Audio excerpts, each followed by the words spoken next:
It was intended to be a delightful excursion to a Christmas village, a quintet comprising coworkers and the closest of friends, all seeking merriment amidst the holiday season.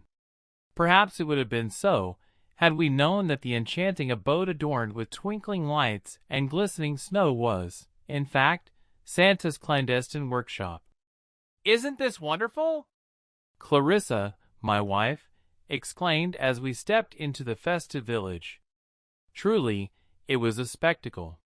An expansive field on the outskirts of town had been transformed into an elaborate North Pole replica. The edifices resembled charming cottages and bustling shops, each themed around toys and confections. Multicolored lights cascaded overhead, causing the entire village to shimmer and sparkle like a celestial explosion of hues. Actors, impeccably dressed as Santa's industrious helpers, meandered through the crowds, engaging with visitors and peddling assorted souvenirs. A petting zoo featuring reindeer, an authentic sleigh harnessed by 9 reindeer poised for a town tour during the scheduled candy parades, and Santa himself, reclining on a throne atop a hill surrounded by ornately decorated pine trees and vibrantly wrapped packages, completed the idyllic scene, greeting attendees and capturing cherished photographs. Yet, how could such a seemingly perfect locale conceal something as dreadful as that sinister house? The majority of the day unfolded splendidly. It was a brisk Saturday, and our group had meticulously orchestrated this outing for weeks.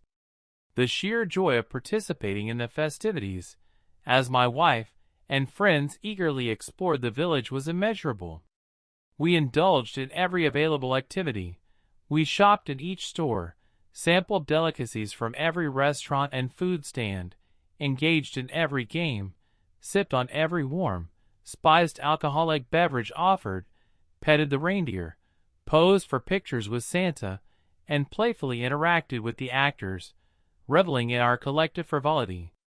It was a day steeped in magic until we stumbled upon the workshop. "What's that?" Joel inquired, pointing toward a narrow, seemingly unused alleyway. "Let's find out!" Carol responded with laughter and a radiant smile. "Whatever it is, I bet it's fun!" With cheerful spirits, we heeded her suggestion, singing Christmas carols as we navigated our slightly inebriated path toward the mysterious location.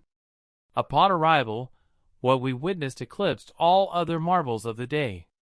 "They really went all out here," John exclaimed with uncontained excitement. "I can hardly believe it. They even got real little people to play the elves."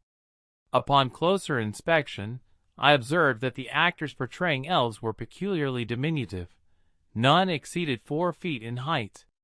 They bustled with frenetic energy, seemingly preparing for some monumental event. "Unreal," I murmured, noticing my breath condense in the cold air. Clarissa wrapped her arms around herself. "It's cold here. Why don't we go inside Santa's workshop? I bet it's fun." The workshop epitomized the quintessential Santa's workshop vision, adorned in red, white, green, silver, and gold, with architecture reminiscent of the 15th century, evoking a quaint charm. Snowmen, petite pine trees, and oversized candy canes were scattered across the grounds. A warm glow emanated from within, gently diffusing through the windows, while a thick plume of white smoke serpentine ascended from the chimney. The sudden chill in the air intensified our yearning for the inviting, festive building. We eagerly agreed to explore, moving toward it. Most elves seemed oblivious to our presence, absorbed in their work, though one glanced our way with a stern expression before hurrying away. Something about his demeanor felt amiss, but I couldn't quite discern what. "Hurry!" John urged as I hesitated, pondering the odd behavior of the small man. Catching up, we approached the entrance. Joel opened the door, holding it ajar as we all stepped inside. The interior was brilliantly illuminated and warm, not harshly bright like an office, but comfortably so, akin to an open field bathed in early spring sunlight. The aroma of sugar and baked goods permeated the air. The entryway was an open room, festively decorated with a reception area and a door leading further inside. Behind the desk stood a diminutive man dressed as an elf, greeting us with a smile and a welcoming gesture. "Before you enter the workshop, you need to sign the registry," he announced in a cheerful tone. "What's inside?" Carol inquired, eyeing the door behind the elf with curiosity. The little man beamed. "It's a place like no other," he replied brightly, "where the wonders never cease, and everyone gets what they deserve." "Well, I deserve $1 million," Joel declared with a chuckle. "Let's sign this book and get on in there." We were all there for enjoyment. We had been enjoying ourselves thoroughly. How could we possibly have anticipated that signing the guest book would transform our splendid day into a nightmare? With cheerful compliance, we inscribed our names on the designated lines at the bottom of individual pages. The majority of each page featured ornate calligraphy, so elaborate that none of us could decipher it. A prominent line with an X indicated where we should sign. The paper felt like aged vellum, and the pen, a genuine fountain pen, released ink in dark, varying strokes with each movement. A nagging unease settled over me. I couldn't pinpoint it, just a vague sense that something was terribly wrong. "What does this say?" I questioned as I signed my name. "Standard release," the elf responded indifferently. "You know how these lawyers are, turning everything into a liability." I chuckled at his remark, as did Clarissa and John. Joel gave Clarissa a mock look of alarm, and she joined in the laughter. As soon as we completed our signatures, the door swung open, revealing the workshop beyond. The women gasped, and the men's eyes widened in awe. I wish I could accurately describe the scene we beheld, but it was precisely what any of us had envisioned Santa's workshop to be, filled with toys, elves diligently crafting them, all while chatting cheerfully, laughing, and singing. That's when I noticed something unsettling. "Guys," I began hesitantly, "these dwarfs are proportioned like full-size people, just shorter." "Good for them," John dismissed. "Now let's get in there and enjoy the best workshop setup I've ever seen." I didn't share my friend's nonchalance. Typically, individuals with dwarfism have disproportional features, larger heads relative to their bodies and shorter limbs. These actors resembled pygmies more than those with genuine dwarfism. It was extraordinarily rare, and the seasonal fair shouldn't have been able to source so many. "The elves in the rest of the village are full-size people. These people are all pygmies," I expressed with concern. "Something's... in we go!" Clarissa interrupted, pushing me through the door with the rest of us following. Initially, everything seemed as expected, until a new figure entered the room. "Look!" Carol squealed with excitement. "It's Santa!" At first glance, it appeared to be him. A large man clad in an old-fashioned Santa outfit, green and brown, reminiscent of the pre-Coke era, strode in. He was a hefty man, sporting a thick, long white beard cascading from beneath his hood. He carried a substantial sack over one shoulder and a gleaming scroll in his other hand. His face was obscured by the shadow of his hood, revealing only his beard and the tip of a long, pointed nose. "Welcome," he bellowed in a deep, resonant voice. "It is time to check your signatures against the list and see if you're naughty or nice."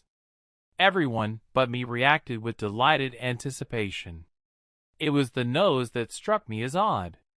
Santa's nose, I thought, was supposed to be button-like, not long and thin. I dismissed the thought. "It's not the real Santa," I muttered under my breath. "Get over it."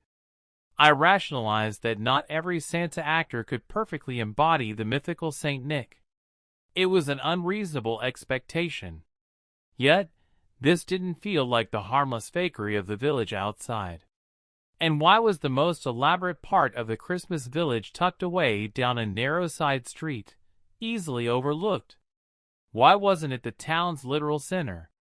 These thoughts churned in my mind, and I wanted to voice them, but I suppressed the urge, convincing myself that I was merely being paranoid and that my fears were unfounded. "Joel Donaldson," Santa announced in that booming voice. "Yours is the first name signed. Time to see if you're naughty or nice." Joel stepped forward with a theatrical flourish, his face radiant with a mix of happiness and perhaps a hint too much alcohol from our day of revelry. "I'm ready for my present," he proclaimed with the innocent expectation of someone who genuinely believed in the magic. "You will receive your just reward," Santa declared solemnly, unfurling the scroll. "Joel Donaldson, you are on the naughty list." "Oh," Joel responded mockingly, smiling and waving his hands dismissively. The elves ceased their work and gathered around us, chanting, "Naughty list! Naughty list! You are on the naughty list!" repeatedly, encircling Joel with broad, ostensibly joyful smiles. Santa revealed a chair that hadn't been there before. "Come," he commanded. "Receive your reward." The elves surged forward, pushing Joel toward the chair. "Naughty list! Naughty list! You are on the naughty list!" They continued their relentless chant. Joel laughed it off, convinced it was all part of the show. He sat in the chair, and that's when the true horror unfolded. Heavy, spiked leather straps burst from the chair, ensnaring Joel and pinning him down.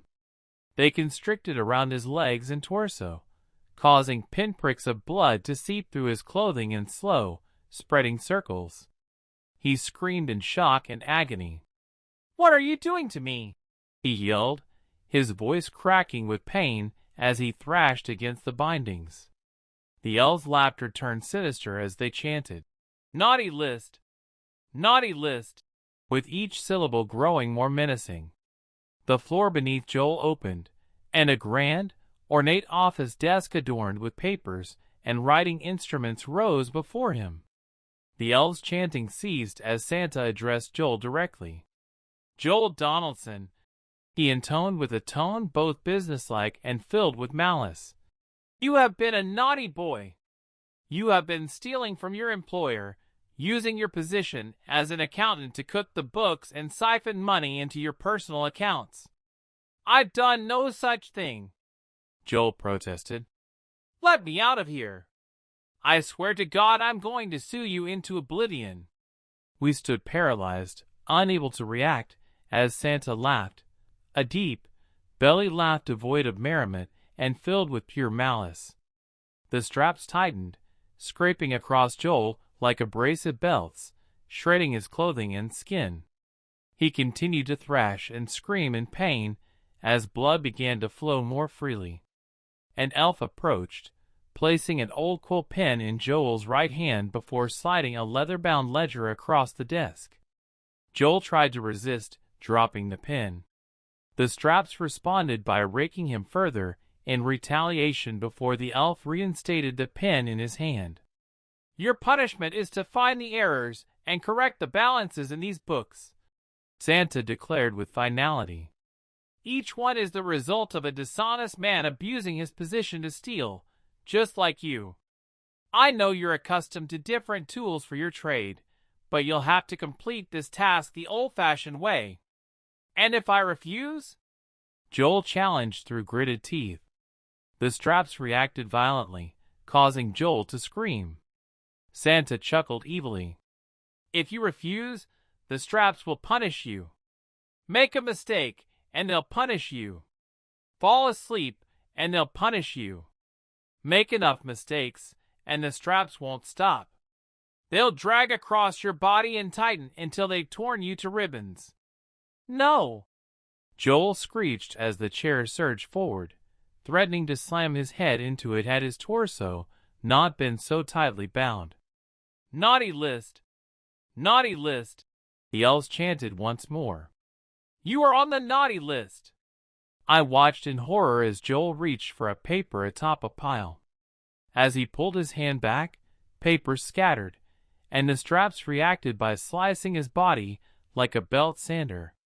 Santa's booming laugh drowned out Joel's screams as a door to the next room opened. The four of us, who were still free to move, screamed in unison, desperately attempting to escape this nightmarish rendition of Santa's workshop. The door remained sealed, refusing to budge despite our frantic efforts. Our pleas for help were met only with Santa's laughter and the elves' continued chants of condemnation. "You must go forward," Santa commanded. "Go forward and receive your just reward." We persisted in our futile escape attempts until the elves encircled us, pushing us toward an open doorway. "Just reward! Just reward!" they chanted. Joel's screams intensified as the malevolent chair responded to an error he made, and I realized he was never meant to survive this ordeal but to be slowly killed while attempting an impossible task. We tumbled through the door into the next room, accompanied by booming laughter and chants of, "Just reward!" The door slammed shut behind us as lights illuminated the space, bathing us in a gentle yet ominous glow. Desperate, we pounded on the closed door, screaming for release. The sound of myriad voices ceased our attempts, and we turned with morbid curiosity to observe the scene. The room was crammed with people squeezed into old-fashioned telephone booths. They babbled incoherently into the receivers, their faces contorted with pain. Occasionally, someone would drop the phone in a coughing fit, spitting up a torrent of blood before picking it up again to continue their nonsensical chatter. A line of elves entered the room from a concealed door, wicked grins plastered on their faces. They inspected the phone booths, performed repairs, and washed away blood by connecting hoses to nozzles on the booths, blasting water into the users' faces at high volumes, rinsing away the blood which then drained out into oblivion. Santa Claus's booming laughter announced his arrival as he approached us from behind the phone booths. "Carol Jenkins," he declared. "Time to see if you've been naughty or nice." He raised the scroll, but before he could unfurl it, I interjected. "Wait," I pleaded. "What kind of Santa's workshop is this? Santa doesn't hurt people. The worst he does is give coal to naughty children." In hindsight, it was a futile, even absurd question. Our captors were intent on their actions regardless of explanation. Why did it matter if the man before us wasn't the real Santa Claus? It was supposed to be a fair with only human actors. Humans don't abide by Saint Nick's rules. The truth was far worse than any of us had imagined. The man dressed as Santa laughed, not his usual booming laugh, but a low, menacing one. "Santa Claus?" he scoffed. "What makes you think I'm Santa Claus? Is it the robe?" He rose to his full height, towering above us all. He pulled back his hood, revealing horns akin to a goat's and unruly hair that seemed to writhe independently. His mouth stretched unnaturally wide, threatening to engulf me in a single gulp. Then he breathed. A deep, sighing breath emanated from him, reeking of carrion rot mixed with mint and cloves. I tried to hold my breath, but soon found myself gasping as my body involuntarily drew in the foul fumes.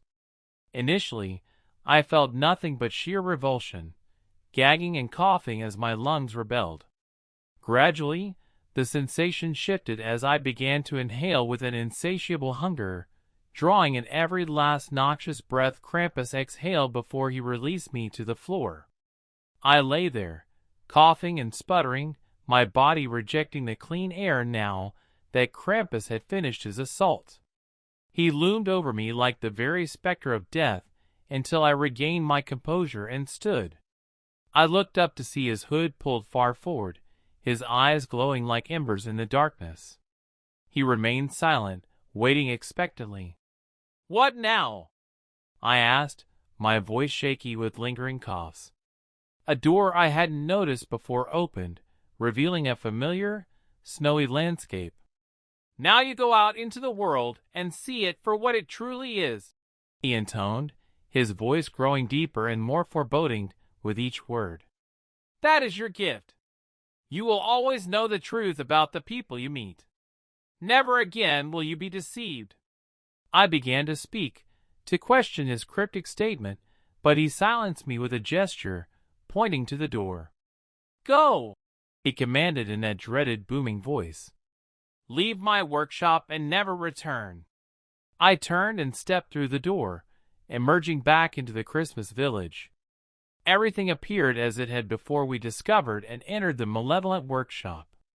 People were blissfully enjoying the fair in the crisp winter air, a fresh layer of snow blanketing the land in a cozy, frozen embrace. Turning around, I realized the workshop had vanished. In its place was the town center, bustling with shops and Christmas-themed carnival games. A drink vendor stood nearby, enthusiastically inviting people to savor hot spiced mead and mulled wine to warm themselves on the cold winter day. Desperate for solace, I hurried toward the vendor, intent on ordering a hot mug of mulled wine. But something halted me abruptly. I did a double take, staring at the man in stunned disbelief. Though he wore a friendly smile, I instinctively knew, without any logical basis, that this was a con man. I recognized his deceptive nature, selling cheap drinks labeled as premium, habitually lying, sweet-talking gullible young women with false promises of affection before moving on to new towns to repeat his deceitful antics. I knew of his heinous acts, murdering his own mother and staging it as a tragic accident to collect her life insurance, keeping a vial of oleander toxin hidden in his coat pocket to poison unsuspecting drunks, making their deaths appear as heart attacks with minimal suspicion from coroners. "What can I get for you?" the man asked cheerily, his wide smile never wavering. "Do you have anything stronger than wine?" I replied, suddenly repulsed by the mere sight of him. He pointed behind me to a small building marked simply, "Bar." "Go there if you want liquor," he suggested with the same unwavering cheer and smile. I thanked him and left, heading first to the bar, then turning down the street, desperate to distance myself from the Christmas village and its sinister revelations.